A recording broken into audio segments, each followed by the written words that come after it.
Bienvenidos, gracias por venir a este día de bienvenida de doctorado. Y bueno, no quiero alargarme más, ya que empezamos con un poco de retraso, porque estábamos dando también un poco de tiempo a los que faltaban por venir, que nos habían dicho que estarían presencialmente, pero empezamos ya y quiero presentar al conferenciante que iba a inaugurar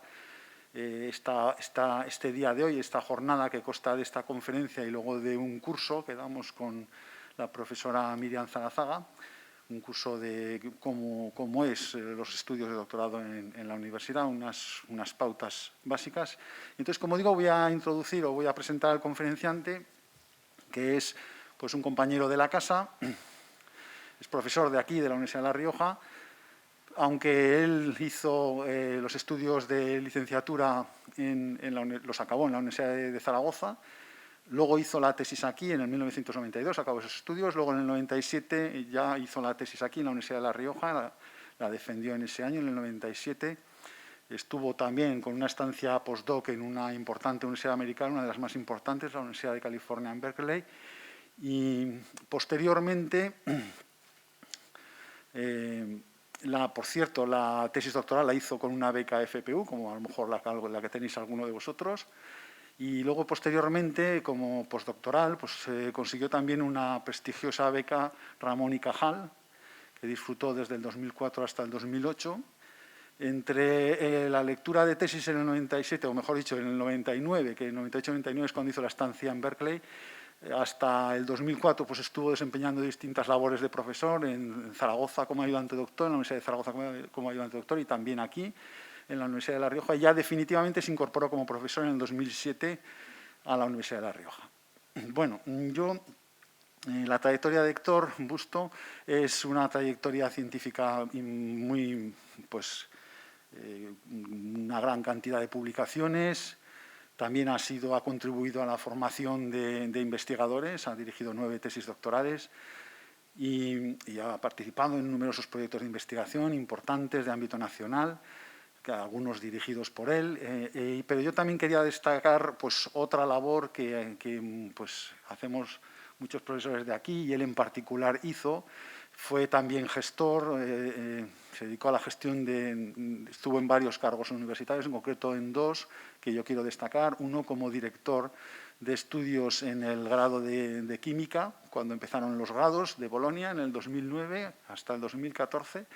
Y luego también estuvo como director de la Escuela de Doctorado, la Escuela de Máster y Doctorado de la Universidad, desde que empezó, que él realmente fue el que la formó, el que le dio forma y le dio la estructura que tenemos ahora, en el 2014 hasta el 2018 que le cogí el relevo, ¿no? Desde entonces él no ha dejado de ayudarme en esta labor que él empezó como director. Y la tercera faceta que quisiera destacar de él, además de la de científico, gran científico, también gestor aquí en la universidad ayudando, es la de divulgador científico.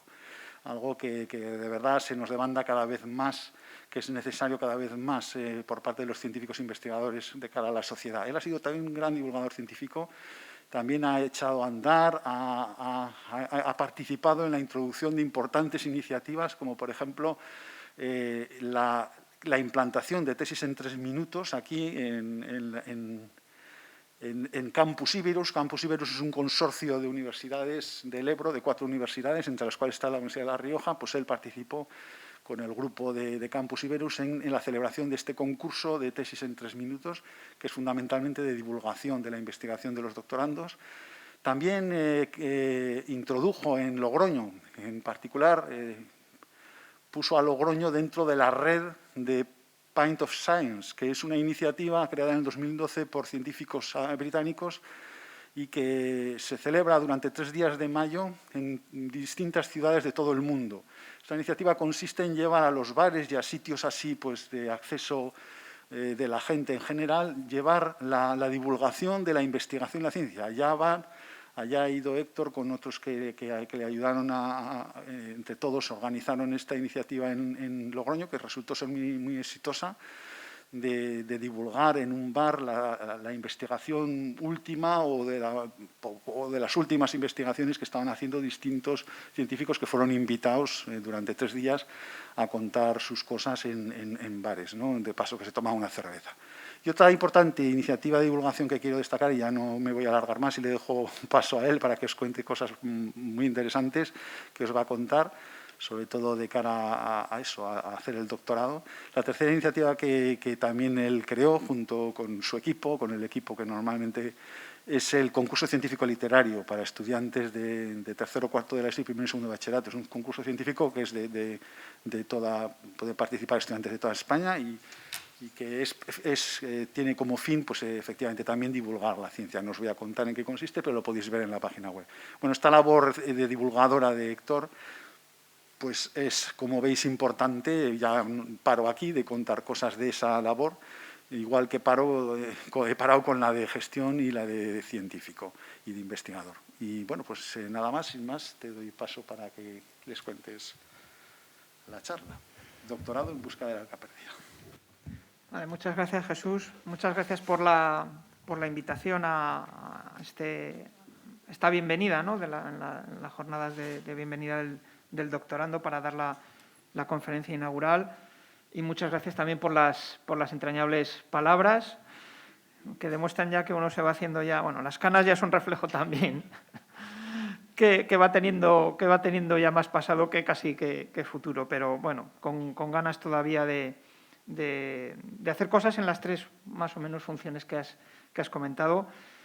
Y yo creo que la que has dicho de divulgación, bueno, pues es una pata a lo mejor que se nos olvida a veces, pero que es importante de cara a concienciar a la sociedad de la importancia, de vuestra importancia, de la importancia de formar investigadores, de la importancia del doctorado y la importancia de la investigación, que es un poco de lo que va a versar esta conferencia. Doctorado en busca del arca perdida.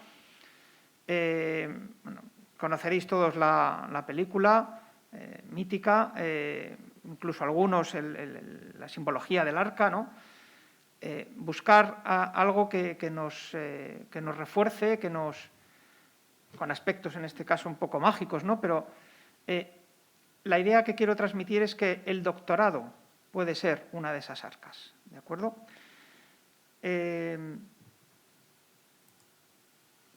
Como esto podría estar un poco orientado también a la parte más humanística, he querido poner también este otro subtítulo, ¿no?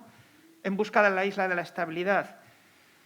En la tabla periódica sabéis que cada X tiempo pues se descubren nuevos elementos, se sintetizan ya porque se están haciendo nuevos elementos, pero que tienen una estabilidad mínima, duran muy poco tiempo. Bueno, hay unas predicciones sobre que en algún momento se podrá llegar a que alguno de esos nuevos elementos tenga una estabilidad mayor y se denomina pues la isla de la estabilidad, ¿no? Un poco lo mismo, el doctorado como esa panacea, ese arca, esa isla de la estabilidad, o por lo menos parte que puede ayudar a que la sociedad, y esto es lo que quiero reflejar, ligar doctorado con sociedad, con beneficios para la sociedad, y que esa solidez, que ese arca, que esa isla no solo sea una herramienta en el doctorado, sino que sea una herramienta para consolidar una sociedad.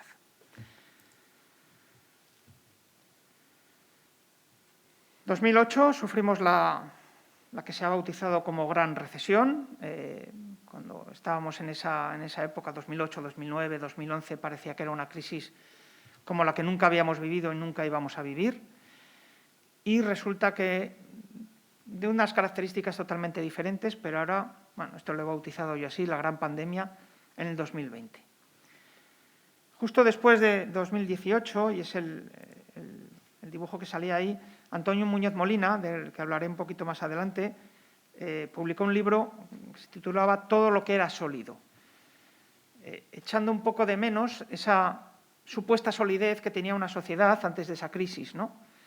Y, bueno, pues discutiendo un poco qué habría que hacer para volver un poco a esa solidez, a esas ideas más fijas que nos dirigían como sociedad a rumbos más de progreso.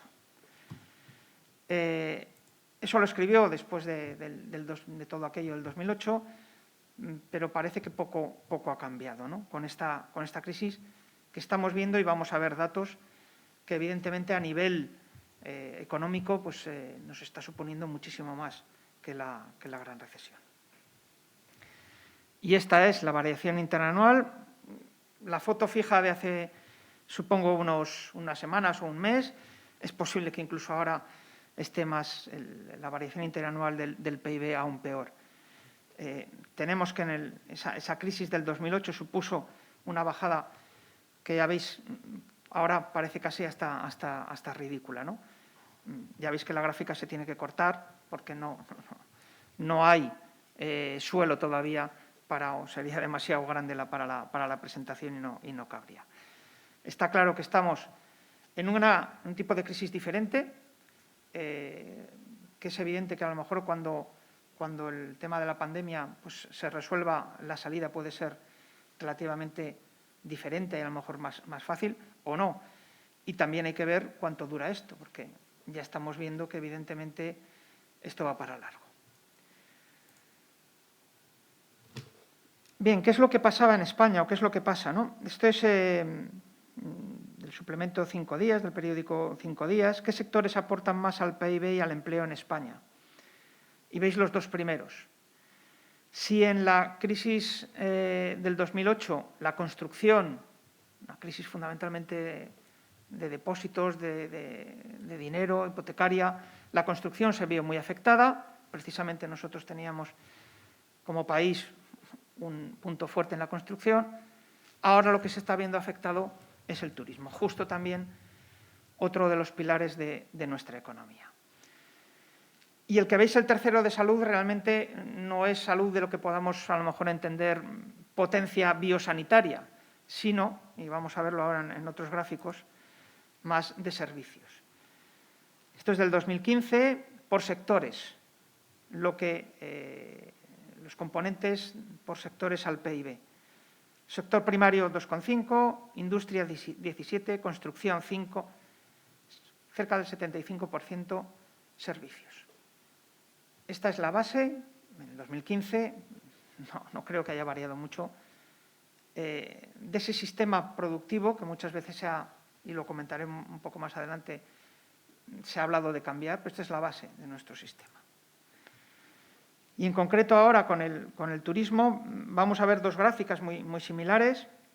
Turismo como motor de la economía española, empresas contacto con, esto es del 2018, tanto en PIB, que sería la azul oscura, como en empleo, porcentaje de empleo del total en España, en la azul clara. Bueno, ya veis que somos el país, salvo en el terreno del empleo con Islandia, bueno, es un país muy diferente, ¿no?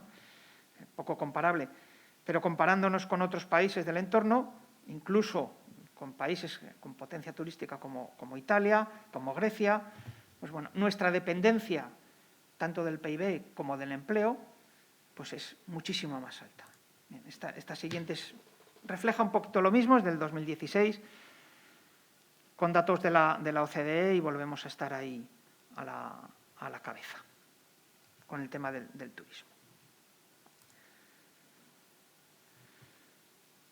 Ya teníamos advertencias sobre este sistema, sobre este modelo productivo, ¿no? Algunas muy cercanas en el tiempo. Sé que no se ve muy bien esta diapositiva, pero bueno, he querido poner este titular, este artículo, esta entrevista a Javier García Martínez. Javier García Martínez es un catedrático de Química Inorgánica de la Universidad de Alicante, pero bueno, ligadísimo, muy ligado con esta universidad, incluso también con esta Escuela de Máster y Doctorado, pues fue la primera conferencia, la conferencia inaugural que se dio en aquellos inicios de la Escuela de Máster y Doctorado la impartió él.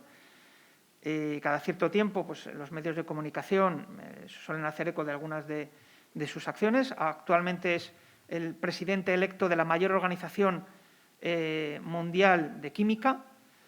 Y bueno, pues le hicieron una entrevista a finales de año, creo que esta salió el 30 o 31 de diciembre, y un titular, si dejamos de ser un país de ciencia y tecnología, lo seremos de bares y hoteles.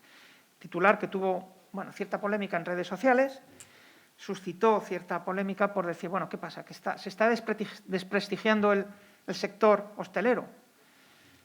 Yo creo que no es lo que quiere transmitir, lo que quería transmitir Javier.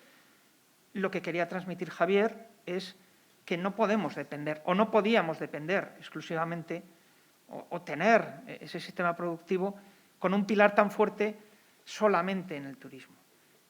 Por supuesto que tenemos sector hostelero de mucha calidad, muy innovador y que hay que apostar por él, pero tenemos que apostar o deberíamos de tener que apostar, y es un poco de lo que va a tratar esta charla, también por otro modelo, ¿no?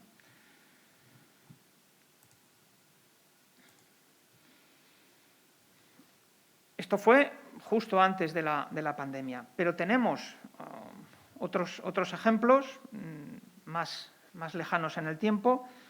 Esto es un artículo del 2008, justo cuando estábamos ya inmersos en esa crisis, o estábamos comenzando con la crisis de la gran recesión. ¿Cómo cambiar el modelo productivo? Ante los malos tiempos que se nos avecinan, las autoridades deberían aprovechar las intervenciones que necesariamente van a realizar para… I+D, TICs. Es decir, en el 2008, cuando se vio esto, ya se sugería, y este es un ejemplo, podemos tener más, que debíamos dar no un giro brusco, pero sí orientar nuestro sistema productivo hacia aspectos más ligados con la investigación, con la generación de conocimiento. ¿Qué pasó? Evolución de la aportación de la actividad turística al PIB en España. Pues, si veis, desde el 2010 al 2018, lo único que hizo el turismo fue crecer, la aportación del PIB, crecer. Está claro que era relativamente fácil que eso creciera. ¿Por qué? Porque es un recurso en el que, por unos motivos o por otros, este país pues, se siente cómodo, ¿no? Viendo este otro, ya empieza todo a rechinar un poco más. Esto es lo que pasó con la inversión en I+D+I. Que mientras la Unión Europea, además, subía ese porcentaje con respecto al PIB, España lo que hacía era bajar. Y viendo ahora las dos gráficas juntas, la de inversión en I+D y la de la aportación que hacía o que hace el turismo, creciendo y una decreciendo, creo que se entiende un poco más cómo estamos ahora, por qué estamos así ahora y cómo ante la crisis del 2008, y esto es una opinión mía, pero yo creo que a lo mejor la comparte mucha gente, hicimos justo todo lo contrario que teníamos que haber hecho para tener un sistema un poco más sólido. Evidentemente estoy enfocando ahora esto con el tema del turismo porque estamos viendo cómo hemos tenido que abrir fronteras, hemos tenido que tener un verano lo más relajado posible para no afectar a algo que es importante en la pandemia, que es la economía. Ese equilibrio economía-sanidad es lo que nos está teniendo en la cuerda floja, ¿no? ¿Por qué? Porque, bueno, España vive de esto, o es un pilar importante. E insisto que mi visión, como la de Javier, no es hacer ver que esto no es importante, no es hacer ver que el sector hostelero no es importante, el sector turístico no es importante. Pero es que a lo mejor no debíamos de haber bajado en esto. Es que a lo mejor debíamos haber fortalecido la inversión en I+D+I. No solo no lo hicimos, sino que bajó. Sólido, líquido, gaseoso.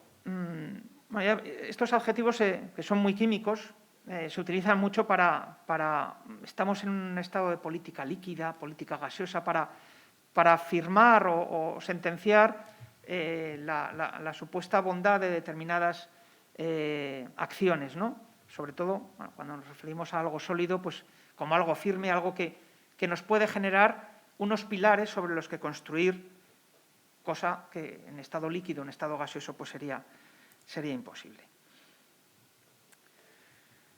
Estas palabras os suenan seguro y son palabras y conceptos interesantes y que debemos, bueno, salvo tal vez el último, profundizar y empujar.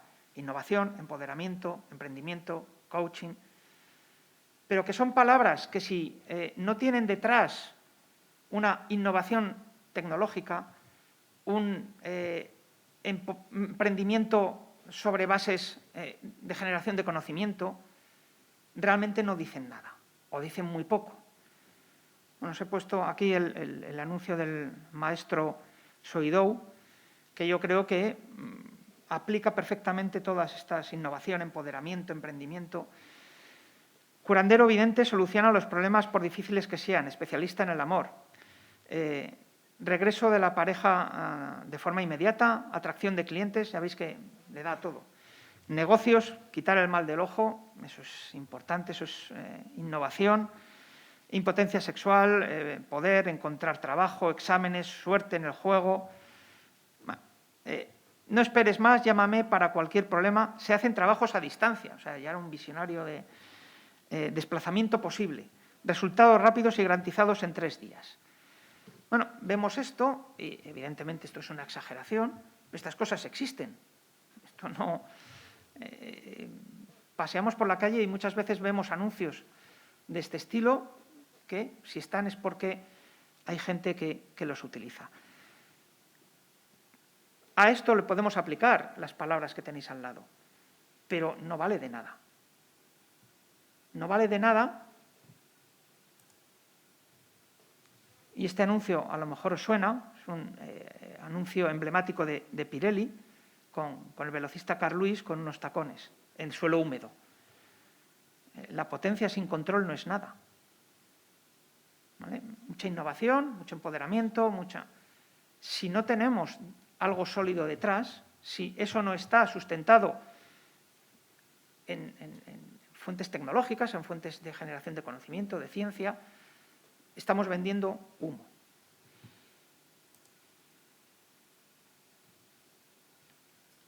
Por eso, y ahora es la siguiente parte, ¿no? El conocimiento nos ha permitido, y creo que, y vamos a ver alguna cosa para reforzar esta idea, creo que no es muy discutible que el conocimiento nos ha permitido sentar bases sólidas de progreso.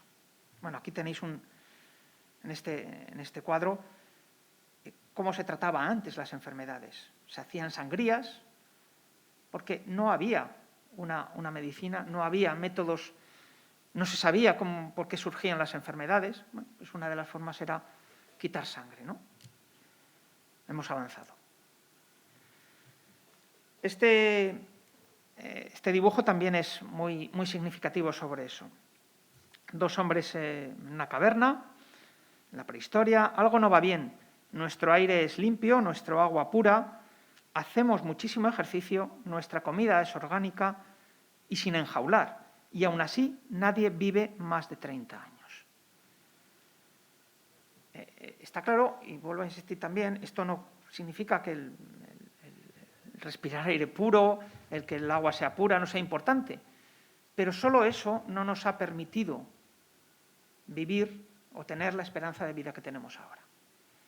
Hay algo más, y ese algo más ha sido fundamentalmente 2 cosas: bienestar social, políticas sociales y, sobre todo, también generación de conocimiento y utilizar ese conocimiento para vivir más y vivir mejor. También vuelvo con Antonio Muñoz Molina, este breve relato que está en su blog, que se titula Elogio del progreso, yo creo que es muy significativo. Ya veis que es cortísimo.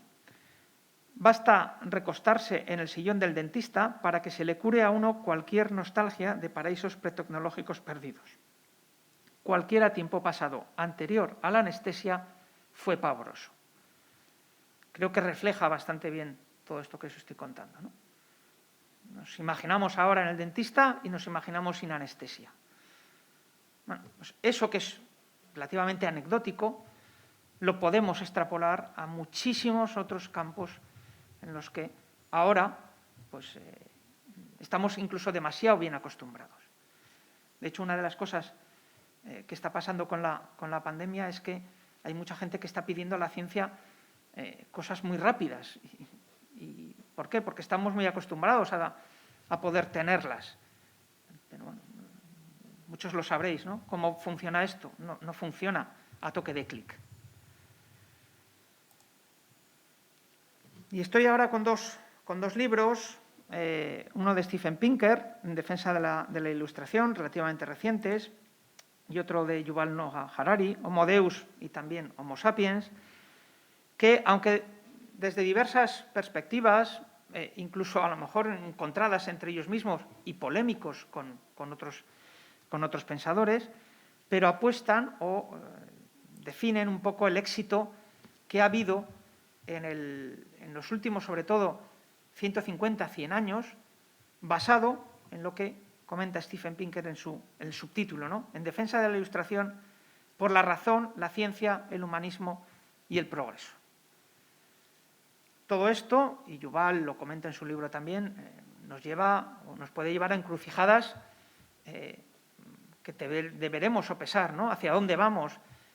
El progreso es demasiado rápido, necesitamos menos ciencia. Yo creo que la situación actual nos está demostrando un poco lo contrario, ¿no? Otra cosa es cómo debemos de controlar esos progresos científicos. Este vídeo, que está sacado de… Bueno, es un vídeo, es una página web en la que hay una pequeña peliculita que he grabado de la web Our World in Data, web que se está volviendo muy famosa porque tiene muchísimos datos ahora sobre la pandemia, pero antes también trabajaba muchísimos datos, en este caso sobre la esperanza de vida. Steven Pinker hace mucha referencia a esta web y es un desarrollo desde 1543 hasta nuestra época de cómo ha ido evolucionando la esperanza de vida en todos los países del mundo. Al principio con muy pocos datos y seguramente poco fiables, pero vamos a verlo.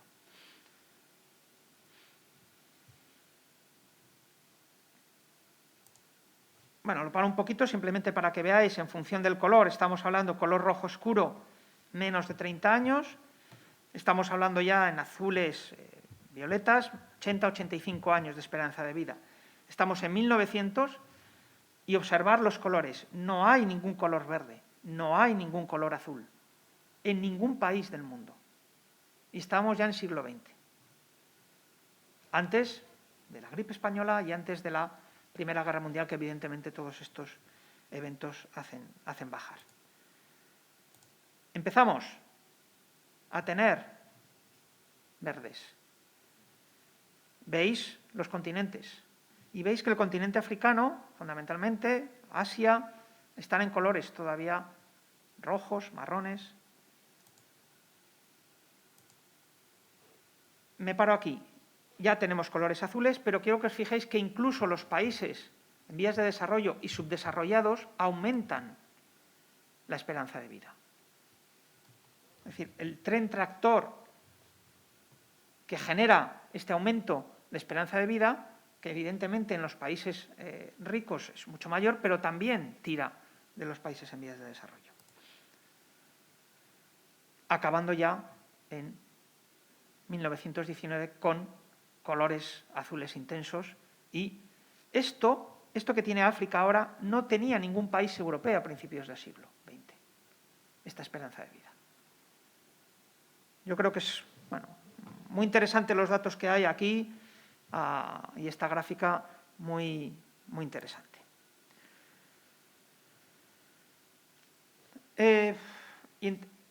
Voy a hablar ahora algo de tesis doctoral, de doctorado, ¿no? Este es un artículo en el diario.es de Fernando Valladares, en un blog, Fernando Valladares y colaboradores, y hago un extracto. Es decir, sin comprender la esencia y las implicaciones de la investigación, representadas por una tesis doctoral como primer paso, la estrategia de I+D+I de su país podrá tomar el rumbo errático de un pollo sin cabeza. Un poco refleja el anuncio de Carl Lewis, de la potencia sin control, de todo lo que os he comentado, pero ahora ligándolo ya a estrategia de I+D+I y al doctorado.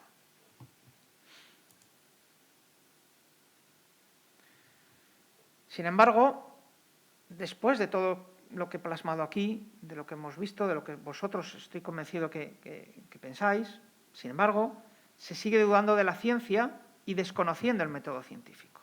Este artículo, que ahora diré de quién es, y no es el único porque ha hecho varios, he resaltado: la ciencia fracasó en la detección de la enfermedad, la de la pandemia, y sigue fracasando en su tratamiento y su prevención.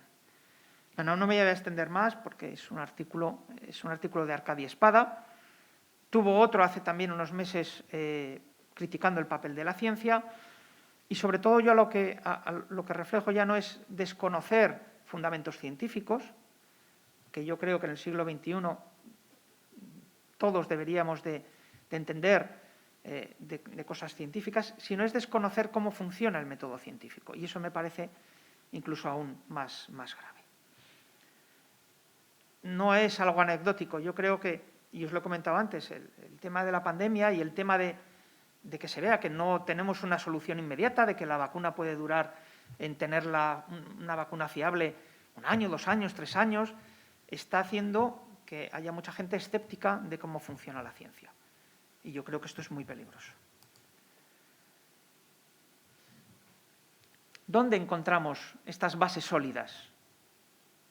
En generación, difusión y transferencia de conocimiento. Fijaros, algo tan sencillo como el lavado de manos. Ahora está muy de moda, ¿no? Lo primero que tenemos, una de las primeras cosas, bueno, las 3 M's, ¿no? Manos, metros, mascarilla. Pero el lavado de manos, que creemos que es algo de la Edad Media, de hecho, en el artículo que os comentaba de Arcadi Espada, el primero decía que estábamos atacando esta enfermedad con herramientas de la Edad Media. El lavado de manos es de mitad del siglo XIX. Es decir, hasta mitad del siglo XIX, hasta que este investigador, Lewis, no implementó la higiene en hospitales, la higiene con lavado de jabón, no existía. Algo, bueno, que asumimos como casi prehistórico, ¿no? Bueno, para que veáis que esto es un artículo de 2015 del País, pero aquí tenemos un ejemplo de una tesis doctoral, Felisa Bonachia, del 2015, que trataba precisamente esto en La Rioja. La tesis se titulaba Memorias higienistas de La Rioja, una visión de la cultura social sanitaria del siglo XXI. Y lo que he destacado, veis que esta es la nota de prensa de la universidad, durante el siglo XIX se produce la cientificación de la salud pública y los inicios de su estructura de organización, que irá desarrollándose durante todo el siglo XX. Esto que conocemos ahora no es de hace muchos siglos. ¿De acuerdo? Tiene un relativo corto bagaje. Bueno, cosas, insisto, como esto, como la higiene y el lavado de manos, que tienen su fundamento científico y que nos han permitido y nos están permitiendo ahora mismo atacar esta pandemia con estas herramientas también. Bueno, creo que llegados a este punto, vosotros seguro que desde el principio también, no ponemos en duda el valor del doctorado, pero ¿cómo se valora fuera? Y aquí voy a retomar algunos datos actualizados de cosas que dije hace unos meses antes de la pandemia. Estuve también en las primeras jornadas doctorales de la Universidad de La Rioja y comenté un poco estos datos de valorización del doctorado. Están sacados, ya veis, de 2 fuentes, fundamentalmente, de otras también, pero de la Conferencia de Consejos Sociales de Universidades Españolas. Este informe es ya relativamente antiguo, 2014, y de uno un poquito más moderno, que es de las universidades catalanas, del 2020. Por eso está en catalán, ¿vale? Hay algunos aspectos relacionados al nivel estatal. Bien, evolución de la tasa de paro en España por nivel de formación. Bueno, estos son datos positivos. Ya veis que cuanta más formación, menos nivel de paro. Es evidente que todo tenemos que ponerlo en contexto. Es evidente que alcanzar un doctorado conlleva también más tiempo. Conlleva más esfuerzo, pero más tiempo también. La salida al mercado de un doctor va a ser posterior a la de un graduado, uno de máster o uno que tenga simplemente la educación secundaria obligatoria, ¿no? Pero es cierto que estamos en tasas de paro bajas. Otra cosa, y lo veremos, es si se está dedicando o si se dedican esta gente que está trabajando y está colocada a un trabajo de doctor, ¿vale? Esto está sacado del estudio, eso está en catalán. Cuando vi esto me sorprendí porque yo creo que es un punto sobre los que quiero incidir más adelante. Había un 59% de doctores que estaban en una empresa colocados, trabajando en una empresa o en otra institución fuera de la academia. Hay otros países que tienen mucho más, y lo vamos a ver. Y es una de las cosas que quiero reflejar también en esta charla. Es importante para vosotros, pero también para el país, que los doctores se coloquen y estén empleados en otros sitios que no sea la universidad o no sea el CSIC. ¿De acuerdo? Cuando vi esto me sorprendió ligeramente porque además veis que ha subido, esto es de Cataluña, también tengo que decirlo. Pero esta otra ya gráfica me volvió un poco a la realidad. ¿Qué es lo que pasa? Que de estos que están en la empresa, los que se dedican realmente a hacer funciones propias de doctor son solo un 33%. Es decir, vale, hay poca tasa de paro, se colocan un porcentaje cada vez mayor de doctores en empresas, pero no se dedican a tareas propias del doctorado, tareas propias de método científico, de investigación. Esto está sacado de un estudio de la Royal Society británica sobre porcentajes, ¿no? Y además, bueno, ya veis que está con diagramas, de tal forma que se ve un poco en cada momento cuál es el porcentaje de estudiantes que se van hacia un sector o hacia otro. El sector universitario, ya veis que estamos hablando de un 4%, no universitario, pero investigador, pero también industria, ya estaríamos hablando de un 17%, pero hay un porcentaje también muy alto, este 26, este 53, cuya carrera es fuera de la academia. Insisto, seguramente muchos de vosotros hacéis el doctorado porque os interesa investigar, os gusta investigar, os gusta la vida académica, a lo mejor os gusta enseñar, y si lo conseguís, perfecto. Pero no os obsesionéis tampoco, hay otras vías, ¿de acuerdo? Y vamos a verlo un poquito más adelante. ¿Cómo está valorado un doctorado? Pues, ¿cuál es el parámetro que podríamos, o que yo entiendo que podríamos tomar como algo más objetivo? Bueno, ¿cuánto pagan, no?, por ser doctor? Al final estamos en una sociedad que medimos el mérito, o que deberíamos de medir un poco el mérito, en función del salario de lo que cobramos. Bueno, es curioso que en los tipos de cotización, voy otra vez aquí, que en los tipos de cotización, esto es del Ministerio, no esté el doctorado. Están los antiguos ingenieros, licenciados, ahora tendrán que meter pues, los grados, máster, oficiales, ayudantes, no titulados, no está el título de doctor. Es curioso que en las diferentes escalas administrativas, grupo A, grupo A1, grupo A… Yo en esto la verdad es que a veces también me pierdo, pero no está el doctor. Están los antiguos licenciados, diplomados, bachilleres. Es decir, para alcanzar el mayor nivel en la administración, que creo recordar que es el grupo A1 nivel 30, no es necesario tener la máxima titulación que una universidad ofrece. Pero todos los demás niveles sí que están nivelados por graduación académica. Estos son propuestas a la administración por parte de sindicatos, porque ahora que estamos sobre todo traduciendo todo, ahora que hay, ya habéis visto, licenciado no aparece el grado, licenciado que es, bueno, ahora que podemos unificar estos niveles a nivel europeo con los niveles MECES, el nivel 4, que sería el del doctorado, la propuesta es que aparezca como un nivel superior. Bueno, aquí 1, dentro del grupo 1, pero por lo menos ya hay una diferenciación, ¿no? Cosa que hasta el momento ya veis que no hay. Esto es un tuit de Jesús Perejil, que es actual decano de la Facultad de Biología de la Universidad Complutense, Os lo leo. Compañeros científicos influencers, iniciamos una campaña para ayudar a nuestros compañeros investigadores predoctorales. Los mejores expedientes de grado y máster cobran 990 € mes, cuando, en ese momento que lanzó el tuit, sube el salario mínimo a 950. Bueno, empezamos ya a hablar de temas de dinero y voy a seguir.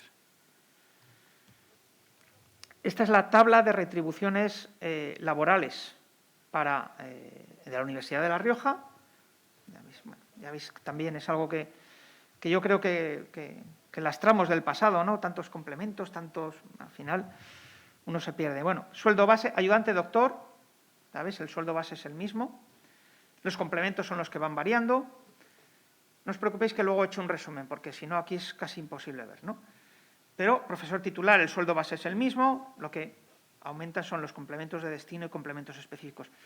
Luego los méritos, méritos docentes, productividad, trienios, evidentemente eso los vas cobrando, los puedes llegar a tener cuando vas haciendo una carrera, es decir, no al inicio, ¿vale? Por eso la comparación que voy a hacer es en el inicio de la carrera profesional de alguien. Comparación que va a ver un poquito más adelante. Esto es fuente AMPE, Sindicato Independiente de La Rioja de Profesores, para el año 2020. Sueldo base en secundaria, ¿os suena? 1.203, el mismo. Complementos de destino, complementos específicos. Es decir, esto sería sueldo base, complemento de destino y complemento específico, lo que alguien cobraría nada más llegar cuando no tenga ni antigüedad, ni méritos, productividad, etc. Esto, y esta tabla es cosecha propia de los extractos, creo que no me he equivocado, sería ese resumen para alguien que entra por primera vez y no tiene ni esa antigüedad. ¿Veis por algún lado que el título de doctor, así como el título de licenciado de graduado con máster, hace que haya un nivel superior de salario? ¿Veis que el título de doctor tenga ese efecto? Ayudante doctor, 2.200. Contratado doctor, 2.563. Lo mismo que un titular de universidad, en esta universidad, esto puede variar. Y profesor de secundaria, 2.563.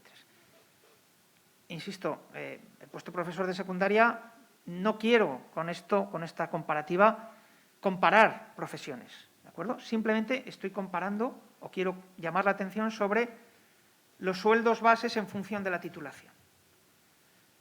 Y que en España no tenemos, ni lo hemos visto con las categorías administrativas, lo estamos viendo con los salarios, una distinción por haber estado 4 años más formándonos. 4 años. Supuestamente de una formación necesaria para el país, la más alta graduación académica que puede dar una universidad, no tiene un reconocimiento directo por la Administración. Si la propia Administración no impulsa esto, pues podemos entender que a lo mejor a nivel ya empresarial privado sea también complicado. Esto es una batalla que yo voy intentando librar cada 2 por 3, que creo que vosotros también debéis de librarla, porque bueno, el reconocimiento yo creo que social de un doctor está más o menos bien. No es como en otros países. En Alemania ser doctor es un estatus social. Aquí a lo mejor pero tampoco es necesario, pero sí creo que debería ser un estatus administrativo, si es que este país quiere potenciar esa figura. Y esto lo acabo de incorporar hace muy poquito porque me lo pasó un colega del grupo de investigación, Francisco Corzana. Tiene un proyecto europeo ITN y ahora tienen que fichar a un contrato predoctoral, ¿vale? Para hacer la tesis, dinero de Europa. Está metido aquí el sueldo, ya veis, la seguridad social, que creo que está en torno al 20 y tantos %, 23, 24. Pero bueno, aún así, observar el salario. Esto es dinero que viene de Europa para hacer la tesis doctoral en España.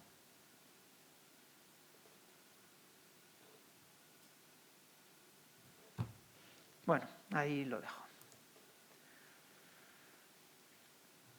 En el borrador del Estatuto del PDI que se está ahora elaborando, el nuevo Estatuto del PDI, no voy a entrar en él, pero sí incidir un poco que, sin entrar en si es bueno, si es malo, yo creo que para una carrera académica es bueno el salir fuera y el ver otras cosas.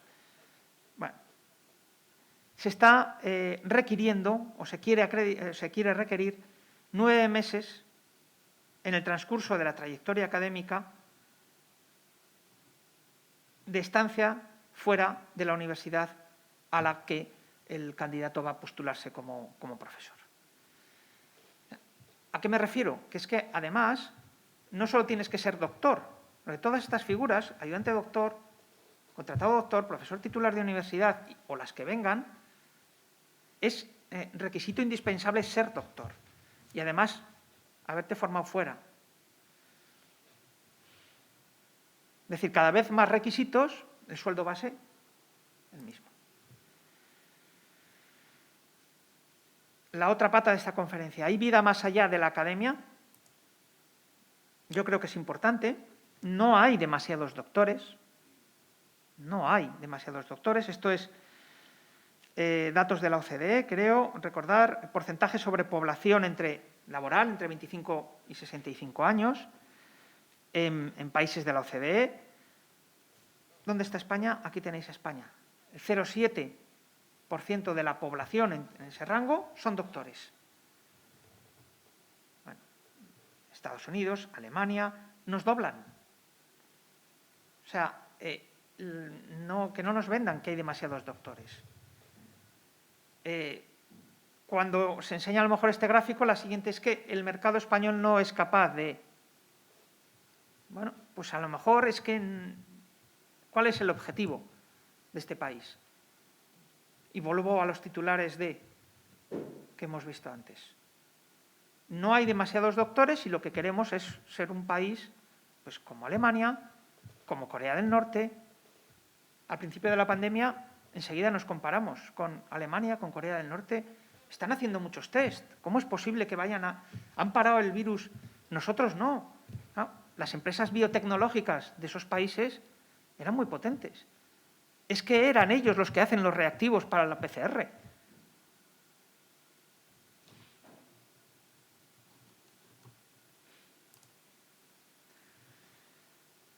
Este es el esquema de la FECIT. Lo suele actualizar cada 2 por 3, este creo que es el último, sobre los itinerarios académicos, ¿vale? Y es lo único que voy a hablar un poco de los itinerarios académicos.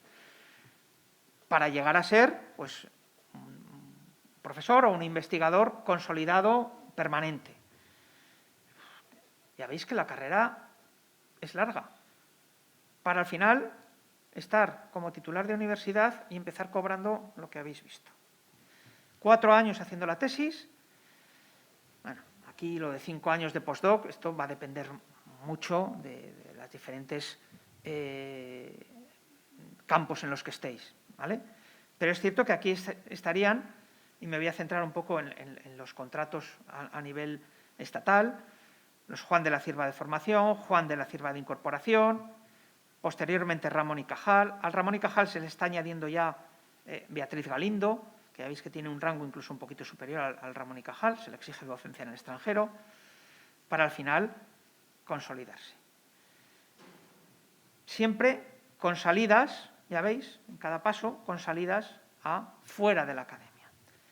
Bien, esto lo tenéis en la FECIT, lo podéis encontrar fácilmente, porque aquí he hecho un recorte a nivel estatal, pero luego viene por comunidades autónomas también todas las ofertas pre, post y de estabilización que hay en cada comunidad. Creo que es una fuente interesante para que podáis consultar. Pero ahora a lo que voy es a esto. ¿Estás pensando en nuevos horizontes profesionales? Esto está sacado de una web. En España no se ha hablado mucho de esto, pero cada vez sí que hay más. Esto es la web, la empresa de un chico, que ahora veremos, Manuel Castellano, que lo que quiere es orientar, debatir, estimular, que la gente, los doctores, se puedan colocar, dar visiones para que se puedan colocar fuera de la academia. Hay hasta libros sobre esto. Construir una carrera fuera de la academia. Uno y he encontrado incluso más, ¿vale? Bien, esta es su web, la del doctor, es un doctor, que os he comentado, se llama Carreras Científicas Alternativas. Y os pongo esto porque, bueno, ya veis que estuvo en la Universidad de La Rioja, lo invitamos hace ya 2 o 3 años y, bueno, pues puso, bueno, aquí nos veis, este es, en la calle Laurel. Tenía un blog, tiene un blog en el que va metiendo estas entradas y, bueno, contó un poco, os invito a verlo, contó un poco su experiencia aquí en la universidad con, bueno, ya veis que este es el aula magna del CCT con bastante gente, su experiencia con los doctorandos en esta universidad. Algunos ejemplos de carreras fuera de la... Hay universidades, este es de la Universidad de Nottingham, que tienen su propio recurso para esto, ¿vale? Estudiantes de doctorado, carrera fuera de la universidad. Además, creo, no, estoy seguro, estoy convencido, desde Campus Ibros, desde la conferencia de directores de escuelas de doctorado, es una de las cosas que se intenta potenciar a través del doctorado industrial y a través de diferentes aspectos formativos que os hagan ver las opciones que hay fuera de la academia.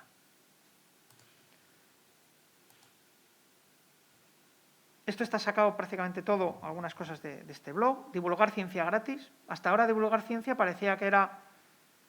Está claro que como profesores universitarios debemos divulgar, en mayor o menor grado,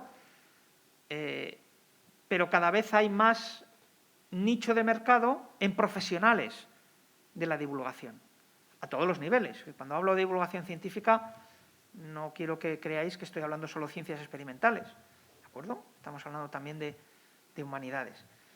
Bueno, es que aquí hay nicho de mercado y es necesario. Y lo estamos viendo ahora, que es necesario que la sociedad tenga conceptos científicos básicos para, por ejemplo, entender todo lo que está pasando con esta pandemia. Esta es una charla también que dio Santiago Alba Corral, está en Canadá, hizo aquí Ingeniería Técnica Agrícola y ahora está trabajando en un instituto, en un centro de investigación para el desarrollo internacional en Canadá. Y la charla que nos dio 2, la segunda fue Tendencias y oportunidades en la investigación y la cooperación para el desarrollo internacional. Están contratando doctores para el desarrollo internacional. O sea, estamos hablando ya más, por ejemplo, terreno ONG. Profesional, ¿eh? Esto lo encontré el otro día. Cada vez las revistas científicas requieren portadas chulas. Cada vez nosotros queremos presentaciones más bonitas, recursos, ilustraciones de nuestros trabajos. Bueno, pues hay gente que se está dedicando ya, como empresa, a ofrecer este tipo de recursos. Y, bueno, aquí tenéis a los 2 que forman esta empresa en concreto. Una es ilustradora científica, pero otro es de formación, o sea, y diseño gráfico, y otro es doctor. Evidentemente se necesitan las 2 patas, ¿vale?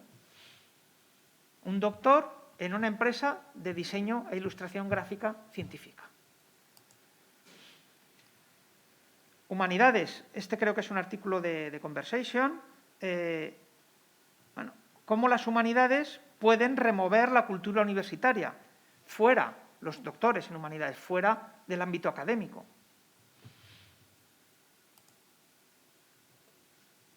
Aquí había 5, me parece que 10 puntos en este artículo. 10 puntos o 10 aspectos en los que un doctor podía ir fuera de esa parte académica. Me he quedado con este como consultor y sobre todo con esto, ¿no?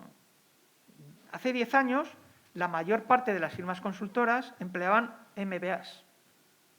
Esto ha cambiado. Claro, esto estamos hablando en el extranjero. Pero se están empezando a reclutar para esto también a doctores. La visión, la formación de método científico, de trabajo riguroso, que se obtiene en un doctorado, no se obtiene en otro sitio. Y eso lo debéis entender vosotros, lo debéis defender.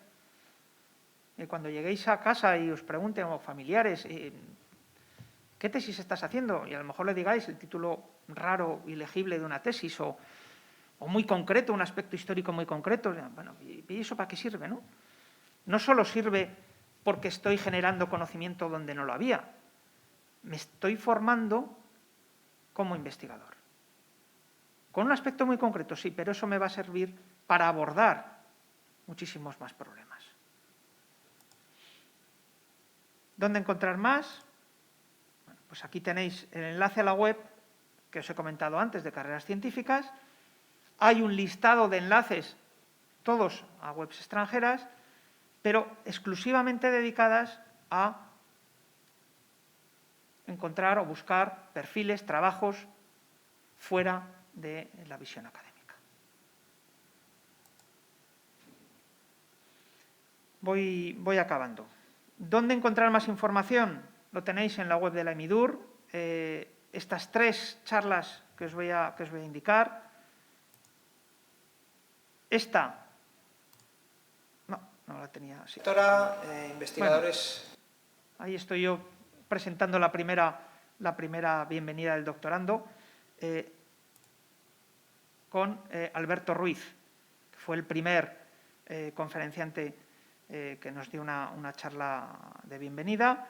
Alberto Ruiz es riojano, que es el físico en la Universidad de Cantabria, uno de los investigadores en España más citados a nivel mundial, excelente investigador, y muy implicado desde el principio en todo el movimiento que hubo de crear la conferencia de directores de escuelas de doctorado con el nuevo Plan Bolonia, etcétera, etcétera. La siguiente conferencia, que tenéis también colgada en la web de la EMIDUR, es de Belén Villacampa, que es actual coordinadora de doctorado de Campus Iberus. Y la última, la de Olga Martín Belloso, riojana también, de Calahorra, excelente investigadora, multipremiada a nivel nacional e internacional, y que nos habló también del aspecto del método científico, creo recordar, en esa conferencia. No quiero dejar la charla sin dar esta nota, ¿no? sin hablaros de la plataforma de defensa de la dignidad investigadora de la UR. Me pidieron que, oye, ¿por qué no en la jornada de bienvenida comentas algo? ¿Cómo no voy a comentar algo? Creo que es muy importante que vosotros os asociéis, vosotros conocéis vuestra problemática mejor que nadie, estáis en una universidad pequeña y humana que creo que va a ser tremendamente receptiva a vuestras propuestas, y desde esta plataforma han impulsado muchísimas acciones, bueno, aparte de tener un canal de Facebook, creo que tienen también un canal de WhatsApp, tienen un canal de Twitter, hicieron un proyecto de innovación docente, gente como vosotros, creo que ya muchos de ellos tienen la tesis culminada. De hecho, ayer, no, Juan no está, ayer uno, pero bueno, estaba en este equipo de gente, está. No, Juan Oconsi, pero ayer leyó la tesis de historia, el que está con Ángela Tienza. Bueno, gente que está a punto de acabar la tesis o que la ha acabado. ¿Cómo sobrevivir al doctorado en la Universidad de La Rioja? Una guía para estudiantes escrita por estudiantes. Este punto de vista es muy importante. Nosotros podemos diseñar la página web mejor o peor, daros información mejor o peor, pero siempre va a ser un punto de vista más lejano al vuestro. Nosotros no nos entramos a matricularnos, no vemos los problemas que puede haber, vosotros sí. Y esta guía, escrita desde el punto de vista de alguien que empieza un doctorado, es importante. Bueno, pues esto ha sido un proyecto de innovación docente y está como libro en Dialnet, ¿de acuerdo? Y estuvieron muy implicados también en el Estatuto del Personal Investigador que salió en el 2019. ¿Okay? Bueno, pues ahí recoge un poco vuestros derechos, vuestros deberes. Insisto, creo que es importante que vosotros mismos os asociéis, que reclaméis cosas y que, ya os digo, tanto Jesús como yo, cuando estaba en la escuela, Es que estamos encantados de recibir propuestas. Bien, pues voy acabando. Podría acabar esta charla con una frase muy emblemática, ¿no? Que la fuerza os acompañe. Pero la magia no existe, los Jedi no van a venir a rescatarnos. Solo el método científico, la rigurosidad, el hacer bien vuestro trabajo en el doctorado, teniendo en cuenta siempre que es vuestro trabajo, que tenéis que tener también vuestra vida, por muy vocacional que sea vuestra investigación, es importante también que sepáis diferenciarlo, ¿de acuerdo? Bueno, pues este es el camino. Entonces, pues quiero acabar con esta otra frase. This is the way. Este es el camino. Creo y quiero pensar que este es el camino no solo para que tengáis una tesis doctoral buena, no solo para que tengáis una carrera académica o no académica buena, sino también que es el camino para un país más sólido. Gracias.